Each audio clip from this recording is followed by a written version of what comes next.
Hello everyone, I am Quad and I was tasked to carry out a report and a condensed overview of the Grineer faction by analyzing the data collected by our Orphic scouts.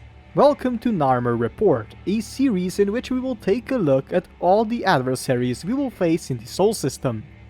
We are currently at the utmost beginning of our campaign, so this will be just a quick glance of one of the bigger factions of the Sol system, the Grineer. Let's start with the report.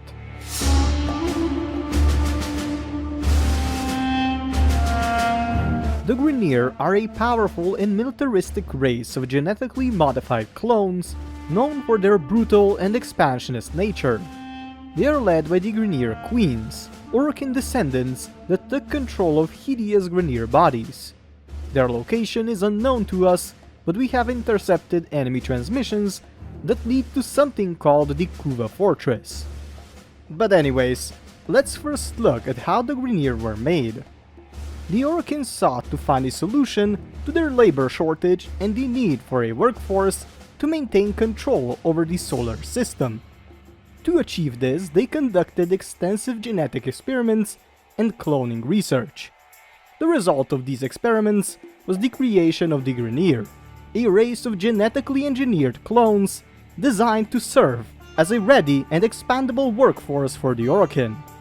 While the Grineer clones were initially created to be perfect copies, over time, their genetic structure began to degrade due to an unintended flaw in the cloning process. As each new generation of clones was created, the genetic material became more unstable, leading to accelerated aging and various deformities in subsequent clones. Each clone was given a gene stamp, a serial number that marked its name and the number of the clone. They were programmed to serve the Orokin and the Kuva scepter held by the Grineer Queens nowadays. To maintain the Grineer population, the Queens employ a continuous cycle of cloning. The genetic memory of the original Grineer, including memories and experiences, is imprinted into each new clone. That is why the gene stamps are so important. This process ensures that their warriors retain some knowledge and skills from their predecessors, providing a sense of continuity and accumulated knowledge within the faction. Following the collapse of the Orokin Empire, due to internal strife and external threats, the Grineer emerged as a major faction in the solar system. They took control of numerous planets and moons, establishing their military dominance, absorbing the Orokin that survived into their ranks. And at the end, the Grineer Queens established a matriarchy, with them on the throne. When it comes to physiology of the Grineer clone's genetic structure has been heavily modified and corrupted over time due to the reoccurring cloning process. The mutations in the genetic code have led to various physical deformities and health issues within the Grineer population. As a result, most Grineers suffer from accelerated aging, which contributes to their hunched and frail appearance. They have a noticeably decayed and deteriorated appearance. Their skin appears pale and mottled, with blemishes and scars covering their bodies. They often have open wounds and sores, which are the result of their unstable genetic makeup and lack of proper regeneration and maybe even lack of hygiene. One of the most striking features of the Grineer is the lack of limbs. Arms and legs are replaced by metal, giving them an unsettling and grotesque appearance. This modification was likely intended to enhance their physical strength and make them more effective as soldiers and laborers, not only replace rotted and missing limbs. These enhancements can vary in complexity, ranging from basic prosthetics to advanced combat systems. Cybernetic enhancements are typically reserved for the higher-ranking Grineer soldiers and commanders, such as Veihek and Kiala the Thame. Despite their disfigurement, the Grineer possess remarkable physical strength and durability. Their heavily modified bodies grant them superior endurance, making them formidable opponents in combat. They can withstand significant amounts of damage, making them difficult to defeat in combat. It is worth noting that female Grineer are usually much stronger and more resilient than their male counterparts. Because of this, they are valued a lot more and given better weaponry and place in military formations.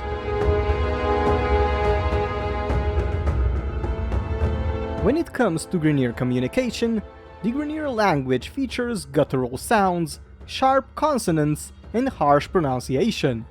It is intentionally designed to sound intimidating and commanding, reflecting the aggressive nature of their society.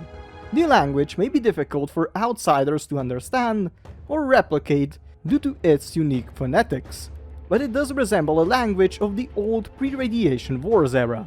The Grineer also have a unique writing system to represent their language in written form. Their script consists of angular and aggressive-looking characters, reflecting the overall aesthetics of their society. The writing may appear jagged and forceful, matching the demeanor of their warriors. Kinda dumb, but also sharp.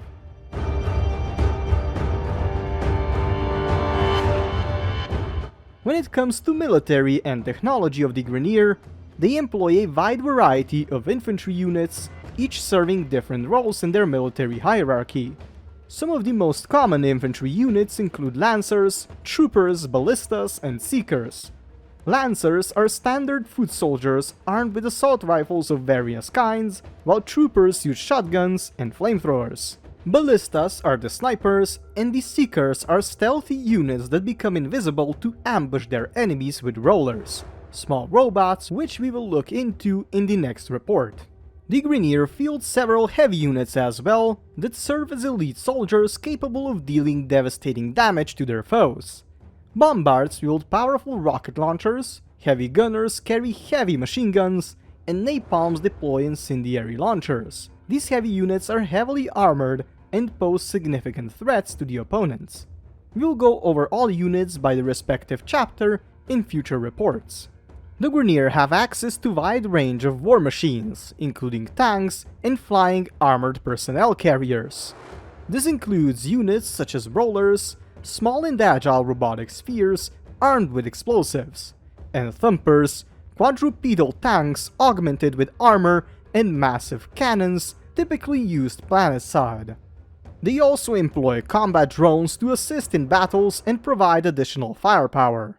These drones come in various forms, including hovering scarab gun drones that fire at enemies, and propaganda or regulator drones that provide morale and support to wounded Grineer troops.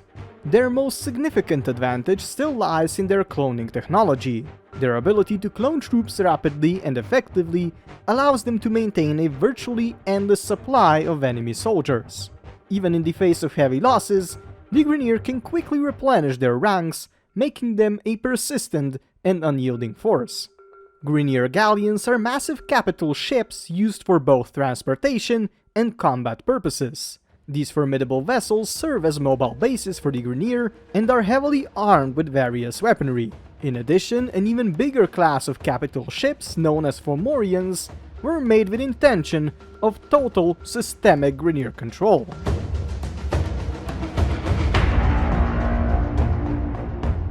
The Grineer, as dumb as they are, have an extensive research and development program to continually improve their military technology.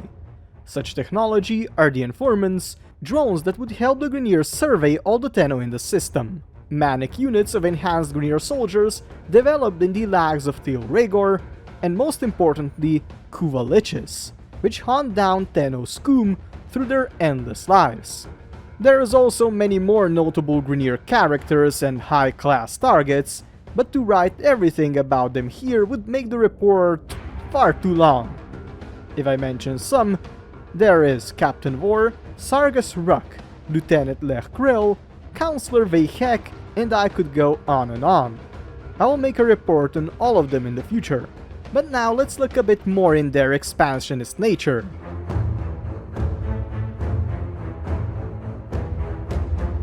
The Grineer are constantly seeking to conquer and control new territories. They frequently clash with other factions, most notably the Tenno and the Corpus, two more powerful factions with their own interests and motivations.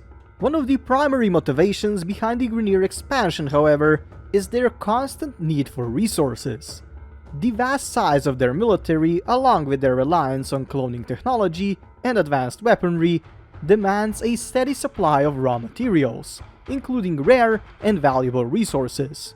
To sustain their war machine and society, the Grineers seek to control and exploit resource-rich regions throughout the solar system by mining asteroids and raiding cargo ships. The Grineer believe in their inherent right to rule and dominate. They view themselves as the superior beings destined to bring order and control in the chaotic universe. Through their military might and ruthless tactics, the Grineer aim to establish a hegemonic rule over the solar system, subjugating other factions and races to their authority. Most notably, the Grineer view the Tenno as a formidable obstacle that must be eliminated to solidify their control over the planets and moons of the solar system. They aggressively seek to conquer Tenno-controlled territory, launching large-scale offensives to drive out or exterminate the Tenno presence. Another obstacle in the path of the Grineer's expansion is the Corpus, a powerful merchant-based faction with advanced technology and vast wealth. The Grineer frequently clash with the Corpus in battles for control over key resources and strategic locations. The conflict between the two factions is often fueled by mutual animosity and the desire to assert dominance. A conflict that shows this the most is the one known to the Tenno as the Gradivus Dilemma, when the Grineer took over Mars. Once the Grineer conquered Mars, or pretty much any new territory, they employ colonization and enslavement strategies to maintain control. They establish outposts, military installations, and labor camps to exploit the conquered populations and resources fully.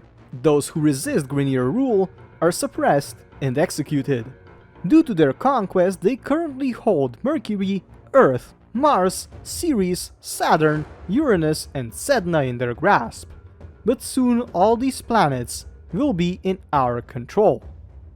And that will be for today's little deep dive into Narmer Report. I will make more in-depth research on all the aspects we touched in this overview of the Grineer and report the findings for the impending invasion ASAP.